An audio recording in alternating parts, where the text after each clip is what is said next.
ಅದಕ್ಕೋಸ್ಕರ ನಾವು ಮನ್ರೇಗವನ್ನೇ ಮುಂದುವರಿಸಬೇಕು ಅಂತಕ್ಕಂಥದ್ದು ಕಾಂಗ್ರೆಸ್ ಪಕ್ಷದ ತೀವ್ರ ಒತ್ತಡ ಅಂತಕ್ಕಂಥ ಮಾತುಗಳನ್ನ ಈ ಸಂದರ್ಭದಲ್ಲಿ ಹೇಳಲಿಕ್ಕೆ ಬಯಸ್ತಾ ಇದ್ದೇನೆ. ಜೊತೆಗೆ ನಮ್ಮ ಮನ್ರೇಗಾ ಕಾಯ್ದೆನಲ್ಲಿ ಕಾಂಟ್ರಾಕ್ಟ್ಗಳಿರಲಿಲ್ಲ. ಈಗ ಅಪರೋಕ್ಷವಾಗಿ ಕಾಂಟ್ರಾಕ್ಟ್ಗಳು ಬರ್ತಾರೆ ಅಂತಕ್ಕಂಥ ಮಾತುಗಳನ್ನ ಈ ಸಂದರ್ಭದಲ್ಲಿ ನಾವೆಲ್ಲರೂ ಕೂಡ ಜ್ಞಾಪಕ ಇಟ್ಕೋಬೇಕಾಗ್ತದೆ. ಅದರಿಂದ ಈ ಮನ್ರೇಗಾ ಕಾಯ್ದೆನಲ್ಲಿ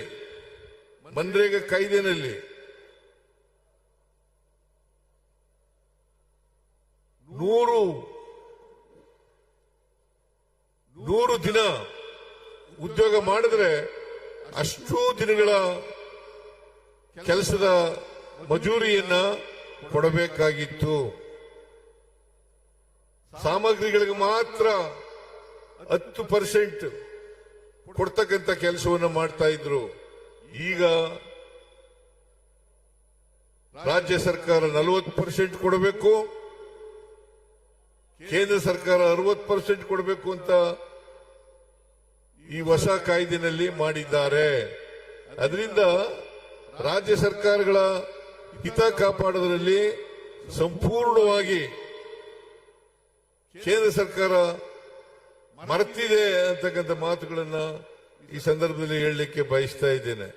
ಅದರಿಂದ ನಾವು ಈ ಕಾಯ್ದೆಯನ್ನ ಉಳಿಸಬೇಕಾದದ್ದು, ರಕ್ಷಣೆ ಮಾಡ್ಕೋಬೇಕಾಗಿರ್ತಕ್ಕಂಥದ್ದು ಅತ್ಯಂತ ಅವಶ್ಯ, ಅನಿವಾರ್ಯ ಅಂತಕ್ಕಂಥ ಮಾತುಗಳನ್ನ ಈ ಸಂದರ್ಭದಲ್ಲಿ ತಾವೆಲ್ಲರೂ ಕೂಡ ಅರ್ಥ ಮಾಡ್ಕೊಂಡಿದ್ದೀರಿ ಅಂತಕ್ಕಂಥದ್ದು ನನ್ನ ಭಾವನೆ.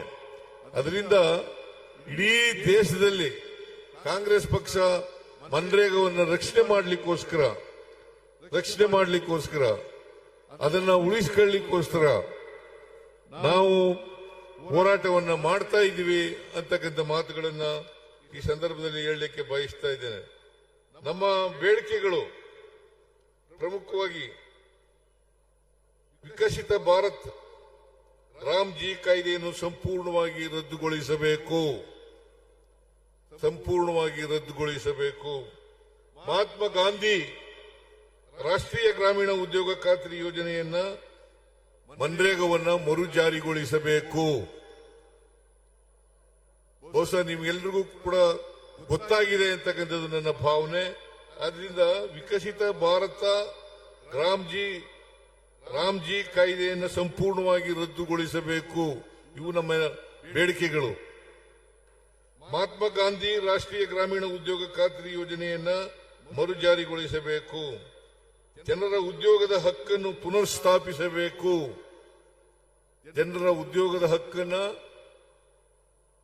ಮರುಸ್ಥಾಪಿಸಬೇಕು. ಪಂಚಾಯಿತಿಗಳ ಸ್ವಯಂ ಆಡಳಿತದ ಹಕ್ಕನ್ನು ಮರುಸ್ಥಾಪಿಸಬೇಕು.